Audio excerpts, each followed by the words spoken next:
অবশেষে প্রিন্সের teaser upload হতে চলেছে। জল্পনা কল্পনা শেষ করে আজ দুপুর 12:30 বাজে প্রিন্সের টিজার আপলোড হবে। এটা কোনো ইনসাইডার আপলোড না, এটা কোনো ইনসাইডার আপডেট না। এটা প্রোডাকশন হাউস থেকে জানিয়ে দেওয়া হয়েছে আজকে দুপুর 12:30 বাজে প্রিন্সের টিজার আপলোড হবে। তো সবাই রেডি থাকেন। তবে আমার একটা কথা হলো, এত বড় বাজেটের একটা সিনেমা এরকম ফালতু প্রমোশন কিভাবে করে? এরকম আনপ্রফেশনাল কাজকর্ম কিভাবে তারা করে? আমার মাথায় ধরে না। এই প্রথম দেখলাম এমন রিয়েলানা যে প্রোডাকশন আছে তারা তো কোনো প্রমোশন করতেছে না। এরা কি এটা এত টাকা দিয়ে একটা সিনেমা বানাইতেছে, এরা চিন্তা করে না যে যদি প্রমোশন না করি তাহলে আমাদের সিনেমা যদি কোনোভাবে যদি ব্যবসা না করতে পারে, মানুষ না জানলে কিভাবে ব্যবসা হবে? যদি লস খায় তখন তারা কি করবে?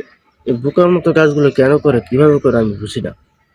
যাই হোক, আর মাত্র 7 দিন আছে ঈদের বাকি আসতে। আজকে তো 12 তারিখ, আর মাত্র 7 দিন বাকি আছে।